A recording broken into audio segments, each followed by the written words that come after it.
All right, y'all. I'm gonna do what I'm gonna fix to do is put a shift kit in the 700 R4, and I'm doing this by request. The only kind I use this Transgo reprogramming kit. This is a high performance shift kit. You can do, well, you have choices when you do this. You can do a stick shift only version of it. You can do full automatic. Do raise, street strip. I mean, you got choices. I've already done the pump. I've already done this pump upgrade. I think I videoed it. Pressure off. I think I videoed it, so I'll try to find it and include this. But when you do the pump, you go into the TV boost valve. You pick your, you have to measure the one you have. If you got the wrong one, they give you part numbers on what you can get. If big block use this and small block full race use that. This reverse valve landing, Transgo gives you a part number. If you have one, they got some just real wimpy ones. They give you part numbers for everything they do. They give really good instructions. All I can tell you is follow the instructions, and that's what I'm going to do. We're not doing the full race. We're doing this kind of a street rod, it's going to be a mild performance Camaro is what this is going in. It's going to be a little overstocked. Not going to be street. It's not going to be stick shift. In other words, it's going to be full automatic. Now, when we do these, you can. It tells you instructions. You can select any gear at any speed, so you got to be careful. You can blow your engine with this. But this puts everything in control of the driver. So you can do exactly what you want to. It's a really good kit. It's the only kind of shift kit that, like I said before, that I install in 700s. So the first place to start is open your shift kit and seeing what's inside. Look through the instructions, make sure you recognize the parts in the kit before you start the installation. This box contains the forward clutch springs and the 3/4 springs, which I did install during the build, but I'm not showing that just because I want people to be able to use this video to install the kit in the car to help the people that's doing it themselves in the backyard. That's my goal in this video.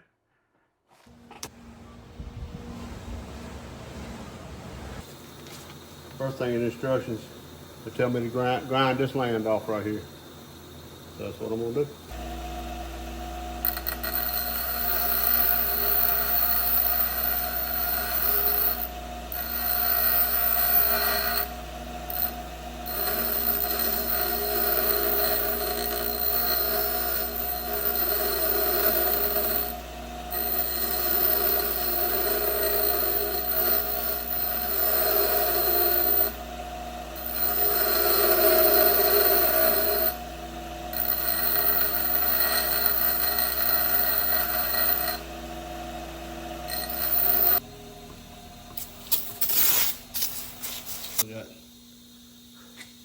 Here's where that land was on the pressure regulator valve. It's gone.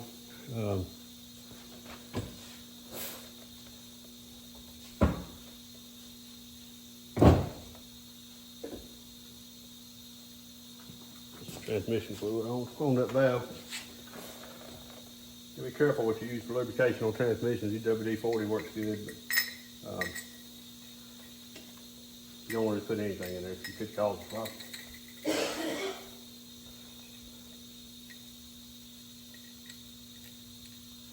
If you buy the Transgo kit, it gives you all the part numbers that you need. Like I said, they want me to replace the boost valve, and I bought a Transgo.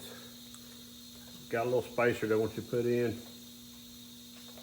That little spacer goes on this inside spray, and it raises the line pressure, gives you increased pressurized response for use in trucks, police, taxis, delivery, and high performance. Also reduces 3/4 clutch failure, band failure, and lower and reverse clutch slip. They're good kits, and I put them in before and been very, very satisfied with them. Make sure that you read and understand the instructions.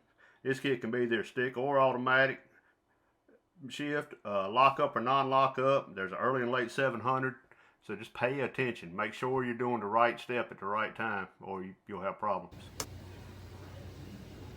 What I'm doing here is verifying the size of the drill bits provided in the kit. The small one's 110 thousandths and the larger one's 157 thousandths. I just don't want any chance for making a mistake, so I just double check everything. like I said, there's an early and a late 700 valve body. Mine's the late, the type 2. So I need to drill into the bathtub with the 157 bit. I always center punch it first and then drill it. So that's what I'm doing here. I just take a little sharp pick and I make a center punch, and that way when I put the drill up, you know, it's not going to wiggle around, it's not going to vibrate, and hit, you know, hit the wrong piece. Just be real careful with it and you won't have any problems with this. I do like to go ahead and drill through a pilot hole first. I take the smaller drill bit, go ahead and poke it through first clean, and then I'll change over to the 157 and I'll come back through. You don't have to do that, but to me it just makes sense. This is how I do it.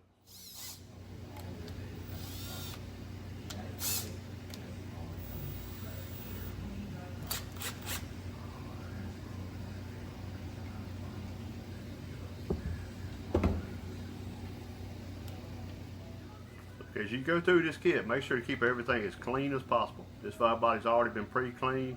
I got it laying on a lint-free cloth. I'm constantly using brake clean. I'm constantly using compressed air. I can't stress to you enough, keep it clean, clean, clean all the time.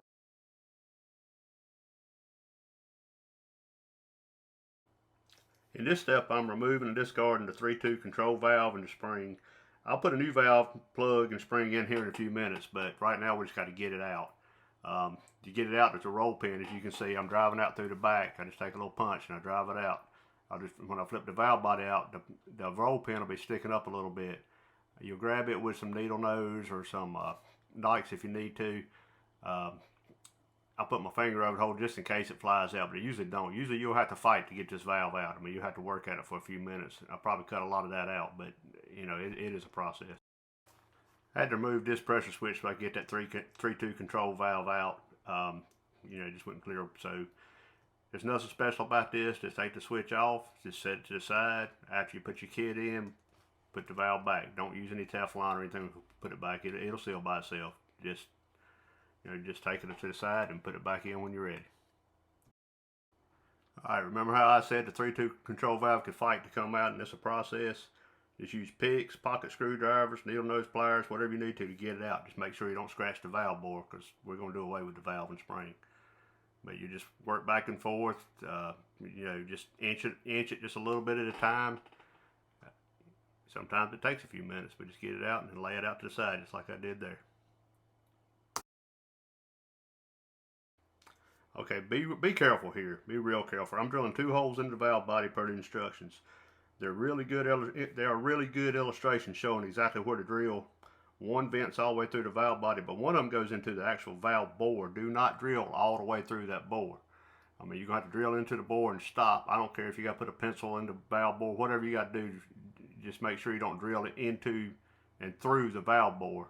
And then we're going to take like a little chainsaw file or something, go in there, clean up all the burrs and nick it. I mean, it's nothing to be scared of, but you do need to be careful and read the instructions thoroughly before you drill these holes.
So that's what I'm doing here. I'm standing up so I can look down in the hole. That way I know I'm not drilling all the way through. I'm just trying to make sure everything's good and clean.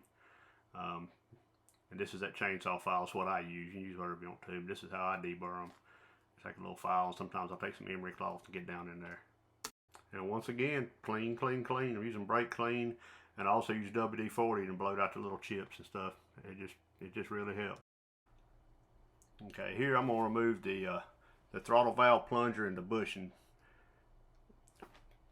There's a roll pin that comes in from the bottom of the valve body, or the filter side of the valve body. I'm grabbing it with the cutter end of my needle nose pliers, and I'm just using them as leverage to pull the roll pin out. It only goes deep enough to hold the bushing in. It goes in, you know, not all the way through the valve body, but into this aluminum bushing that you'll see here in a minute when I get it out. And this bushing isn't exactly a press fit, but it is pretty tight. So I'm grabbing it with a big screwdriver. You'll see there's some, I don't know, there's some places you can grab it and pry with the big screwdriver, and you can pry it out. Sometimes I have to tap it a little bit, which you'll see here. But when I say tap, I mean tap. Don't hit it hard.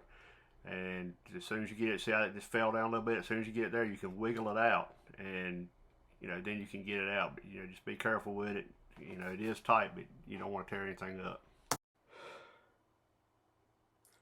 Here I'm going to remove the throttle valve and the bushing, you know, so I can replace it with the Transgo non-sticking valve. There's a roll pin that I'm pulling out. You see me pulling that out with the pliers. It keeps everything in place. It usually comes out pretty easy. It's shorter than the other roll pins. It's flush with the worm track in there. You know, when you put it back in, you just put it back flush. After I pull it out, I'll use my pinky or a screwdriver or something to wiggle the valve. That's what I'm doing now. I'm standing it upside down, hoping it'll fall out. A lot of times I wiggle the valve, it just falls out. Sometimes it comes out that way. If it doesn't, I just use a pick to get things moving. You know, a lot of times it'll just kind of lay over to the side and be kind of cocked. And if you get it uncocked, it'll come out of the hole. But it's, you know, just real tight tolerances, and doesn't take anything to stick a valve. Which is the reason that Transgo made a non-sticking valve. That's one of the problems with these units. Throttle valves are really bad about sticking, and the one they make, I mean, it just doesn't stick. I mean, it's a really, really good kit, and that's a really good part of it right there.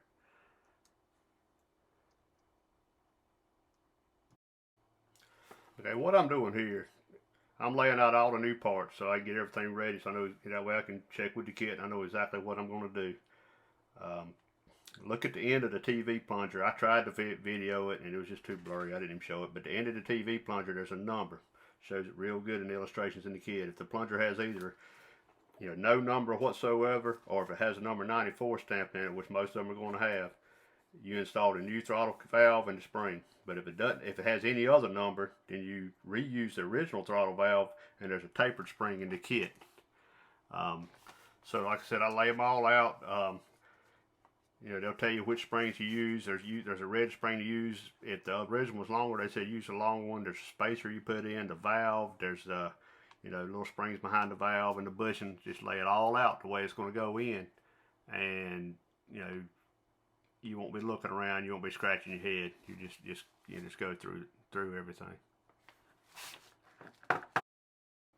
Now here I'm trying to show you that number, you know, where the plunger is. I told you it's a 94 no number, and as you can see, it didn't show up too good. All right, I'm starting off with that's the throttle valve. That's the replacement throttle valves going in there, springs that goes behind it. So I put them in. I'm gonna stand the valve body up and just try to push it up. You know, let gravity help me.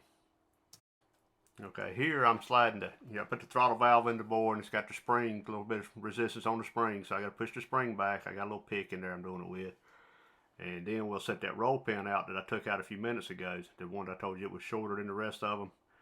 So I'll kind of set it in there. I'm pushing back on the spring, just kind of feeling it go in the hole, and then I'm going to barely tap that thing. I'm not driving this in. I'm just barely tapping it so it seats flush with the, you know, with the worm casings of the valve body, because you know, you just can't have it sticking up to get into the separator plate.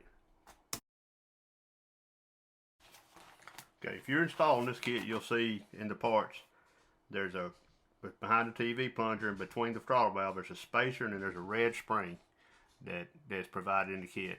And this one I'm using red. You could use something else, but in this one we're using the red spring. That's what's going in here. I'm putting the spring, and I'm putting the spacer in there together. After I do that, then I'll start working on putting the plunger and the aluminum bushing for the plunger into the bore, which is what I got here. See, there's the plunger, and there again I'm cleaning everything. I'll take a little dab. It's a shim that there's a little, oh, it looks like a washer. There's a little shim that comes with the kit that goes right where I'm putting that grease. This is transmission assembly loom, by the way. See, I'm putting that washer on, and I'm just using that grease just to hold it during assembly. That grease will it'll just dissolve and go away. It'll become transmission fluid as soon as it gets hot. And you gotta orientate it just right. There's a little guide, a little slide where the roll pin goes in, keyway, I guess you'd call it. And you want everything to go in where you put the roll pin in. I'm just using the needle nose across it and just tapping it with a little pair of pliers, not putting a lot of pressure on it. And I'll make sure the hole lines up with this pick. I'll keep working with it till I do, and then I'll put the roll pin in. And remember, this one doesn't go all the way through. This one just goes in a little bit. I'm just lightly tapping it. It's just got a little keeper on the end, so I have to work with it a little bit more right here to get it to fall in. It's got a little keeper that as soon as you get that keeper in, it holds. It's good. Alright, in this frame I'm removing the line bias valve so I can change the spring. I asked Rita to hold the valve body while I tap the roll pin out, but if you don't have a Rita, you can use a vise or something. There's 2 springs to choose from depending on your boost valve. I'm using the blue spring for the 0.471 and up boost valve because remember we raised it to a 500. And you just pull the valve, you tap the roll pin out, you pull it out, you slide the valve out and you swap out the springs. It's pretty easy. I am having to take a pick and mess with it a little bit to get the valve out, but I mean that's pretty easy right there to do.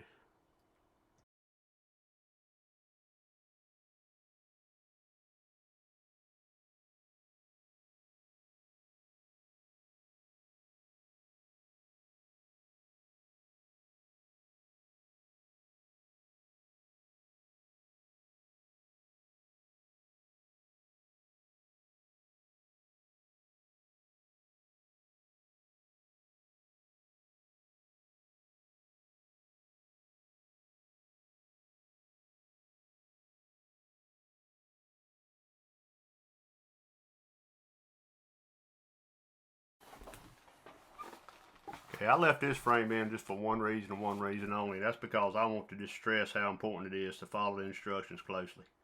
Even though I've been doing transmission work since 1989, I just follow them step by step. I still take notes, I still follow the instructions, and I check and recheck because there's a lot of different calibrations on these valve bodies. There's a lot of different 700 R4s that this kit fits.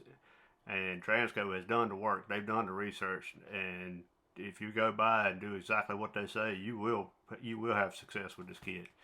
And if you don't, you will not have success with this kit.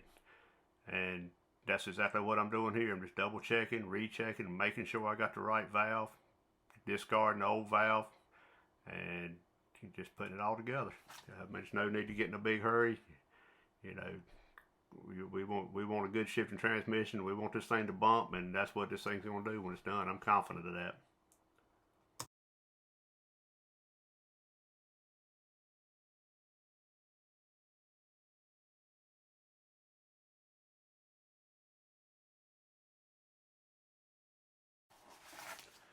Alright, here I'm reinstalling the line bias valve into the valve body with the blue spring. You kind of have to push it back, and then you see that roll pin that I'm trying to work around to get in. You got to get the spring, get it lined up right, and then you'll have to lightly tap that roll spring. Not driving it in, it's just tapping it so it's almost going to fall in when I do it.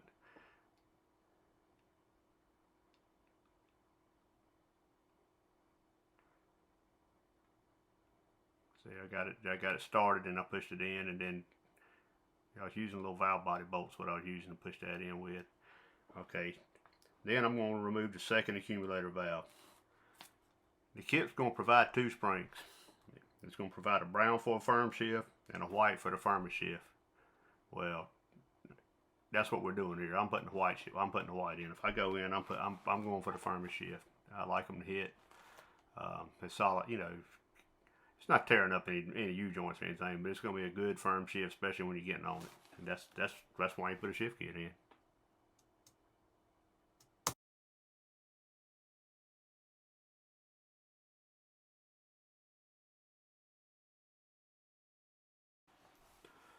And this is that white spring I was talking about.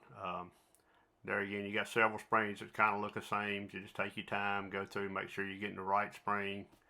You know, sometimes they'll say white and there'll be just a little bit of white on them where they rolled around and get hitting those springs and boxes. Just be careful and make sure you get the right thing. And you know, when you do, you know, pulling the valve out, making sure there's no scores, no scratches, no nothing wrong with the valve. It's not sticking, and not, you know, hitting a little brake clean here and there.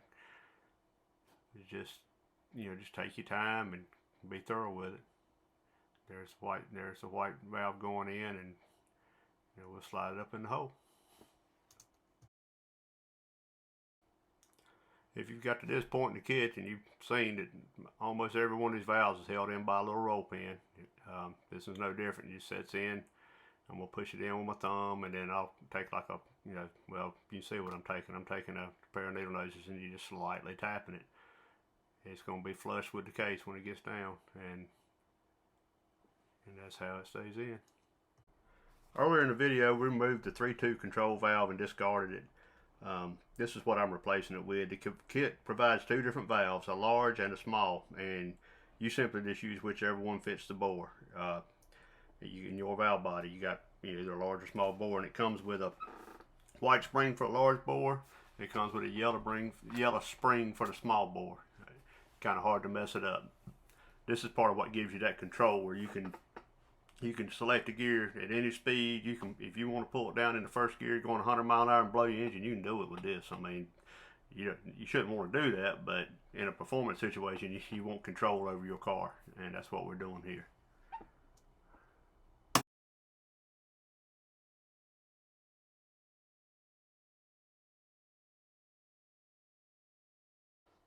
At this point, I'm just putting that pressure switch back on we took off earlier. Like I said before, there's nothing to it. You definitely don't put any Teflon or anything on it. Just put it on there, snug it up. As you can see, I'm using a pair of channel lock pliers, and that's all you got to do. Okay, so I'm about to do the recalibration on the separator plate. I always buy a new Transgo separator plate. It doesn't come in a reprogramming kit for some reason, but so you'll need to buy it separately. But if you choose to, you'll have to ask for that separately. It does not come with the kit. The reason I always buy one is because 700s are all between 20 and 30 years old, so there's no telling what modifications may have been made. So why not just start fresh? I mean, you know what you got. You know there's nothing that you're missing. So I just start with a new one and just follow the instructions from the kit. There's some holes that you plug. There's some holes that you drill, and you just follow through it. There's what I'm doing. I got aluminum plug. You put it up on I'm using a bushing driver, but just anything that's solid, and you just tap it and tap it and wrap it and tap it. You have to do it, I say smartly, not hard, but you got to pop it pretty good, and just get them down there and beat them flat. You may have to take a little sandpaper and finish it up, but that's all you're doing. You're just closing off with just shutting the door is what you're doing.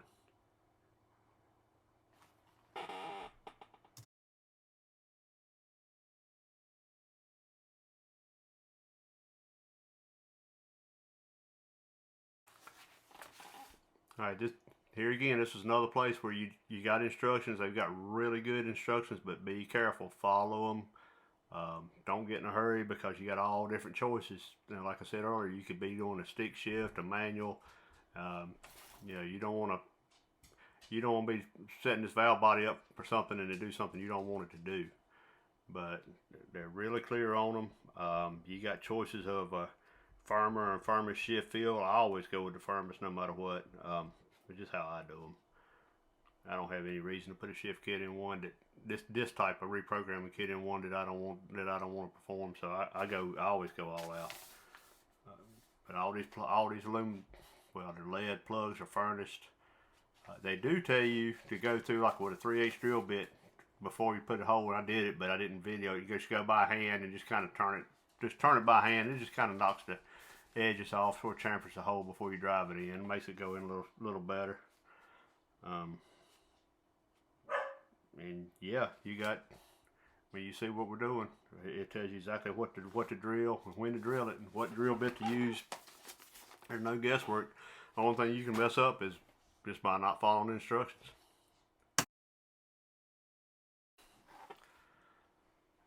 Really not that much explanation for these next few frames. I'm just going to just go through and just drill all the drill. I'm just showing where I'm drilling and what I'm doing. Yours may be a little different. Yours may be exactly the same, but I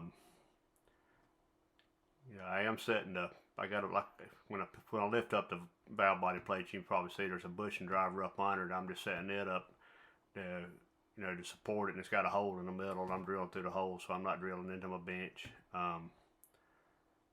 Pretty much using the same 2 drills that's in the kit. I did have to have a 110 thousandths drill for a couple of the holes for second gear shift feel and that type of thing.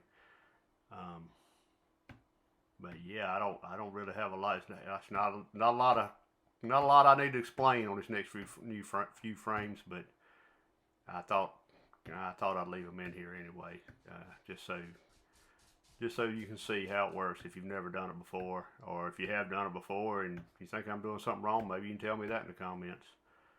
I've done it a few times. I'm no expert on anything. I'm just learning as I go. I've been doing it since '89, but I'm still learning.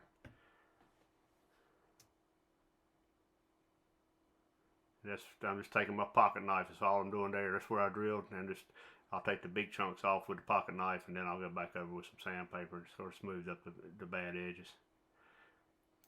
This is just some of the where I hang the instructions up on the wall, and it shows just there's the box that came in. There's instructions. There's a valve body. There's my helper. She keeps me straight. She stays there and makes sure I'm working.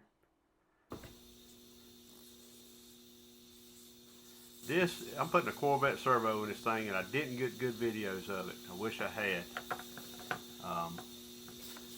But the instructions are clear. I always put a Corvette Servo on there. How they hold better, they hit harder. These are some little orifices that come in the kit. It just tells you exactly where to go. You just tap them in with a punch.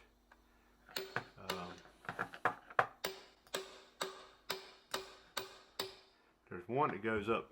If you see that 4th accumulator bore, I don't know if I got that videoed or not. I tried to find it. If I find it, I'll put it in. But I haven't been able to find it yet. But it just plugs off that 4th accumulator. You close that off, and it's just another little plug, just like what I'm driving in there, except it doesn't have an orifice in it. It's just a flat block off plug. These come in the kit, like I said, instructions say exactly where to put them. I tap them in with I put a small punch in just to start them, then I get a bigger punch. Because you got to hit these pretty hard to drive them into the case. They ain't going nowhere once they're there. I guess you drill them out, but they ain't gonna fall out.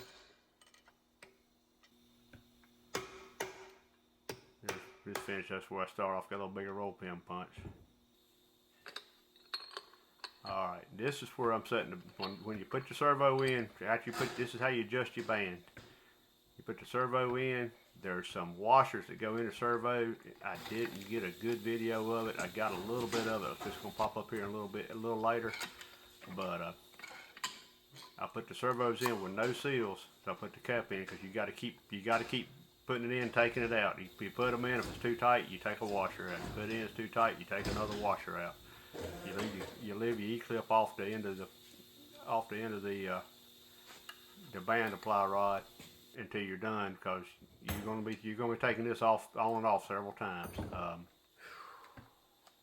You can see what I use there to compress it. It's just like a clamp you buy at Lowe's for making furniture, a wood clamp or something. But I use them on transmissions all the time. And it'll hold this whole servo spring in. What I'm doing there, I couldn't get the clip in to hold it, snap ring to hold it, so it was too tight. So I got to take it apart, and hopefully one of these videos you can see what I'm talking about. That one wasn't it. Hopefully I got it where you can see the washers that I'm taking out, the shims. Like I said, I don't have any seals on this. And I'll put it back together. I had to do this a few times to get it to where when you get it in there, you got to get it where the output shaft would just turn. And I do think I do have a pretty good video with that. But I really wanted to show this because this is important. All right. Yep, there again, I couldn't get I don't think I could get the clip in, so it's still too many washers in it. Well, maybe not.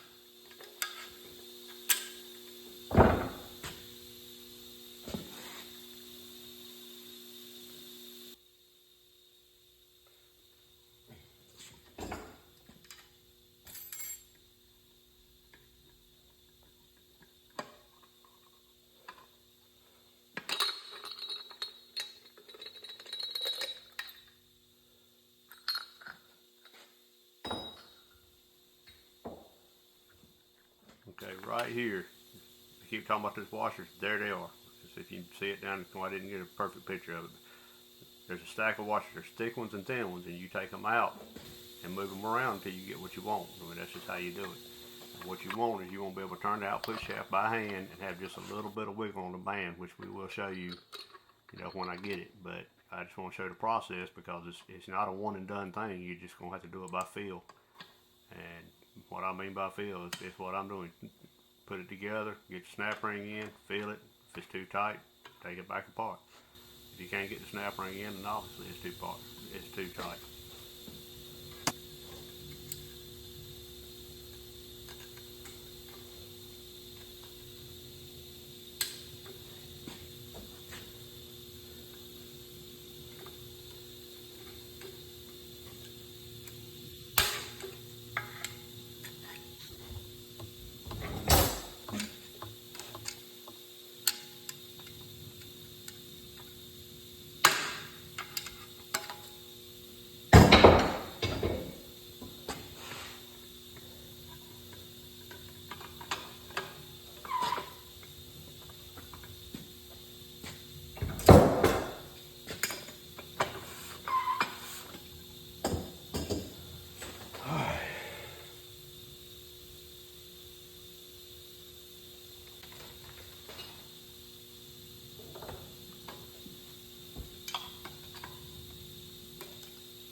Okay, what I'm doing here, remember I told you gotta have a little bit of wiggle on that band, and I'm gonna pull around where the camera can see it here in just a second. I'm still not done. I want to get to that point now, because as soon as I get a little wiggle on that band, I still got to take it back apart and take one more thin washer out. That's to get it. That's by the specifications. That's how they have it set up. And just cause it's turning, you got to wiggle. You're not done. Plus, I hadn't put the seals on all my accumulator pistons and stuff, and there's another spring that goes in there. Like I said, I'm just dry fitting it now. Here, right about now, I'm gonna turn it around where you can actually see what I'm talking about. Like I said, if you've never done it before, it may be hard to understand, but see what I'm touching there? That's the band. That's what you got to wiggle. That's your 2/4 band. And I'm moving the camera around now. Just bear with me. Maybe we can see a little better. So that's the band, and it's good. And I use a wide band when I build one. Sonex makes a good one. I couldn't get one for this build, so I just got a regular wide band. But see, that's moving back and forth a little bit. I mean, that's good, but that's still not done. I got to take it all back apart. Remove one thin washer. I told you, I think it comes with 3 thick and 3 thin, if I'm remembering correctly. But anyway, it comes with some of both. When you get it to that point, you take it back apart, remove one thin washer, and then we'll assemble we'll put the rest of the kit into this servo. And I didn't get a good video of it. I'm sorry, but there is a spring that goes in there, but it's all in the instructions. That part's pretty simple to understand. But I did want to really explain this band adjustment because that can be confusing to a lot of people.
This spring that I'm installing here, that's part of the kit. That's not a factory spring.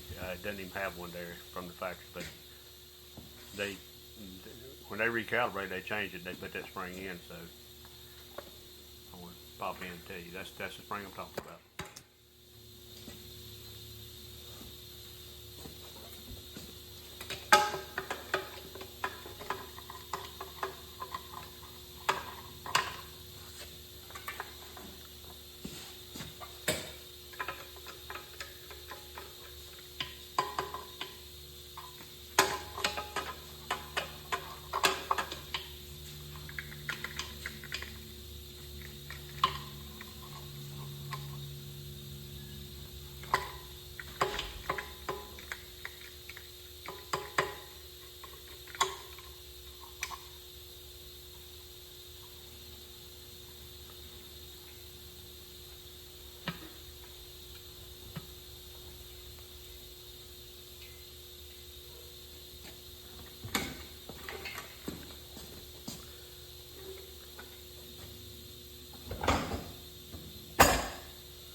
Okay, I want to give you another look of it, but this is with the all done as far as the band adjustment goes.